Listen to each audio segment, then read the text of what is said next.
जय माता दी। कैसे हो आप सब? उम्मीद करती हूँ कि आप लोग बहुत ज़्यादा अच्छे होंगे, हेल्दी होंगे और फिट होंगे। और बिल्कुल सुबह सुबह का टाइम है, अभी उजाला नहीं हुआ है और मैं आ गई हूँ अपने किचन में। तो किचन में आके ये मैंने बड़ा वाला कुकर, जो कि हम लोग ऊपर रखते हैं क्योंकि इतने बड़े कुकर की ज़रूरत नहीं होती है घर में।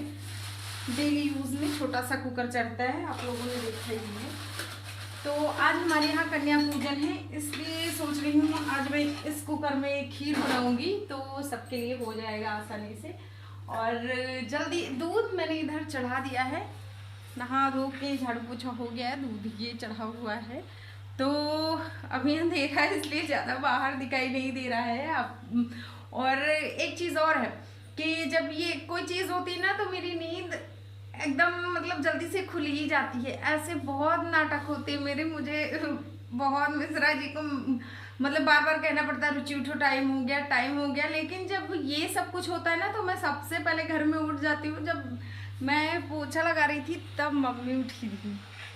और चलो खैर बातें नहीं करते और लग जाते हैं काम में, वरना हो जाएगा लेट। तो चलो फिर जल्दी से फटाफट से बनाते हैं खीर। तो किचन में आके सबसे पहले मैं तक ना काफ़ी ज़्यादा उजाला भी हो गया था। और यहाँ पे खीर बनाने के लिए मैंने चावल धुल के पहले से ही रख दिए हैं और फिर डाल दिया है उसमें मैंने 1 टेबल स्पून नहीं है एक्चुअली, वो बड़ा स्पून है। और उसी से भर के मैंने डाला है घी। तो घी में तड़का लगा रही हूँ मैं क्लोव का, मतलब कि लौंग का और इलायची का, दोनों का अच्छे तरीके से तड़का लगा के बस उसमें चावल डाल देना है। तो ये क्या होता है कि इसका एक अलग ही फ्लेवर होता है, बहुत स्वादिष्ट लगता है। एक बार ज़रूर ट्राई करिएगा। और हाँ, लौंग निकाल भी दीजिएगा क्योंकि बहुत से लोग लौंग को टोटका और टोना वगैरह से जोड़ देते हैं, तो इसलिए वरना लड़ाई झगड़े भी हो सकते हैं। तो ये यहाँ पे मैंने तड़का लगा दिया और अच्छे से थोड़ी देर के लिए इसको भून लिया है जो चावल था। फिर अब इसमें पानी डालेंगे। पानी जितना आप चावल में डालते हो उसके अकॉर्डिंग थोड़ा सा ज़्यादा डालना, जिससे कि चावल बिल्कुल गल जाए। तो अब हम इसमें 2 सीटी लगा लेते हैं और यहाँ पे मैंने 2 सीटी लगाई हैं। और उसके बाद ये सारे जो मैं निकाल रही हूँ, ये लौंग है, मैंने आपको पहले ही बताया था कि ये लौंग निकाल लेनी है। फिर उसके बाद अच्छे से फेंटने के बाद चावल को मैंने थोड़ा सा घोट दिया है जिससे कि वो बारीक हो जाए।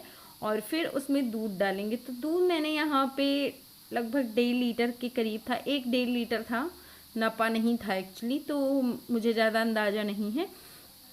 तो मुझे कम लग रहा था इसलिए मैंने थोड़ा सा और ऐड किया है। तो ये एक रह गई थी लौंग, उसको मैंने बाद में ऐड किया और फिर थोड़ी देर के लिए इसको बॉईल होने दूंगी। तो यहाँ पे वो दूध हमारा बॉईल होना स्टार्ट हुआ था, इसलिए मैंने इसमें चीनी डाल दी। और बॉईल होने के बाद ही चीनी डालिएगा वरना दूध फटने का डर होता है। और ये खीर कंप्लीट हो गई है। तो अब इसमें डालेंगे ड्राई फ्रूट जो कि मैंने कट करके रखे हैं। इसमें गरी नहीं है और बादाम, काजू, मखाना और किशमिश डाल दिया है। फिर उसको अच्छे तरीके से मिक्स कर लूँगी, थोड़ी देर के लिए पकने दूंगी। फिर उसके बाद बस अब बंद कर देना है। और यहाँ पे देखो आटा मैंने पहले ही गूंथ के रख लिया था। तो इधर ये धीमी आंच पे खीर पक रही है, दूसरी तरफ मैंने पूड़ी निकालने का काम शुरू किया है, जिससे कि जब कन्याएं आएँ तो बहुत ज़्यादा बर्डन ना पड़ जाए कि इकट्ठे कन्या आ गई हैं। और अभी मैंने पूड़ी भी नहीं बनाई, तो मैं फटाफट से पूड़ी बना लूँगी, फिर कन्याएं आएंगी तो हम आगे का प्रोसेस देखेंगे कि क्या करना है। तो ये यहाँ पे जो पूड़ियाँ निकल रही हैं ना, ये मैंने काफ़ी ज़्यादा निकाल के रख ली थी जब तक कि कन्याएं आ गई थी। तो ये यहाँ पे हमारी कन्याएं सारी इकट्ठे हो गई हैं और बस अब इनको सब खाना भोजन मतलब खीर और पूड़ी परोस दूँगी। तो पैर वैर धुल चुका है सबका। तो पैर धुल के सिंदूर का टीका वगैरह लगाना होता है, जो कि मैं पहले ही कर चुकी हूँ। और कन्या पूजन के मैंने 2 वीडियो ऑलरेडी शेयर कर रखे हैं, इसलिए मैंने ज़्यादा डिटेल में नहीं दिखाया है, बस नॉर्मली सिंपल तरीके से दिखा दिया है।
क्योंकि 4 बजे मैं उठी थी, एकदम करेक्ट 4 बजे उठी थी। क्योंकि जैसे मतलब मैं उठी, मेरे उठने के बाद अलार्म बजा, मैंने उसको बंद किया। और वैसे ऐसे ना रोज थोड़ा बहुत आनाकानी होती है, अभी नहीं उठूंगी, थोड़ी देर बाद उठूंगी, थोड़ी देर बाद उठूंगी, लेकिन आज फटाक से उठ गई थी पहले ही। और फिर बहुत सारा काम था, तो सारे काम वाम निपटा के फिर बना के कन्याओं को बुला के उनको खिला दिया गया। और एक चीज़ और है, पता है कोविड के ना धीरे धीरे केस जो बढ़ रहे हैं, तो इस वजह से भी मैंने सोचा कि मतलब जल्दी जल्दी से निपटा देती हूँ। और अभी हमारे यहाँ खैर ईश्वर की कृपा है कि कोई भी केस नहीं है, लेकिन फिर भी मतलब क्या बोलते हैं, सुरक्षा तो करनी चाहिए, अपने सुरक्षा अपने हाथ है, तो सबसे पहले प्रिकॉशंस तो लेने ही चाहिए। और ये जानते हो जो क्या बोलते मैं बोलती हूँ ना, तो ये सब क्या बोलते हैं, ये मतलब मेरी आदत में शामिल है क्या बोलते हैं करके। तो इस पे आप लोग कुछ प्लीज़ गलत ना मतलब निकाला करिए कि मुझे कुछ चीज़ पता नहीं रहती है। जैसे उस दिन वो एक वीडियो था क्या, वो शालिग्राम जी वाला, तो उसमें मैंने पूछा ये कौन से भगवान है, तो मतलब कुछ लोगों को बुरा लग गया। तो उसका ये मतलब नहीं है कि मुझे शालिग्राम भगवान नहीं पता है, लेकिन कभी कभी ना वीडियो बनाते टाइम जैसे क्या बोलना है वो माइंड में एग्जैक्ट वर्ड ही नहीं आता है, तो इसके लिए मैं क्या बोलते हैं करके एक ऑप्शन आ जाता है, क्या बोलते हैं, मतलब उतनी देर में दिमाग को सोचने का टाइम मिल गया। और या फिर मिश्रा जी होते हैं तो उनसे पूछ लेती हूँ, तो वो फटाक से बता देते हैं। तो पहला रीज़न ये होता है क्या बोलते हैं, या फिर नाम ना वो मतलब जैसे दिमाग में आता है तो क्या बोलते बोल देती हूँ। और दूसरा ये होता है कि जैसे कैमरे के मैं बना रही हूँ वीडियो, तो मुझे तो आप देख पा रहे हो, लेकिन कैमरे के पीछे कौन है आपको ये भी पता चल जाएगा, इसलिए। और अभी देखो साफ सफाई सब पड़ी हुई है, तो मैं अभी थोड़ा सा रिलैक्स करने के लिए बैठ गई हूँ यहाँ पे। अब जाऊंगी और साफ सफाई करूंगी, तो फिर निपटा के सारा काम फिर थोड़ी देर के लिए आराम करूंगी। अभी मैंने चाय वाय कुछ नहीं पिया है, तो अभी खैर पीऊँगी भी नहीं, क्योंकि अब जब मिश्रा जी आएंगे तो उन्हीं के साथ पियेंगे हम दोनों। तो चलो आज का व्लॉग यहीं तक था, उम्मीद करती हूँ कि अच्छा लगा होगा। फिर से मिलूंगी अच्छे से व्लॉग के साथ। शेयर कर देना, सब्सक्राइब कर देना मत भूलिएगा। हाँ सब्सक्राइब कर देना और फिर शेयर भी कर देना। हाँ और लाइक भी कर देना। कमेंट। ठीक, बाय बाय। बाय। जय माता दी। जय माता दी।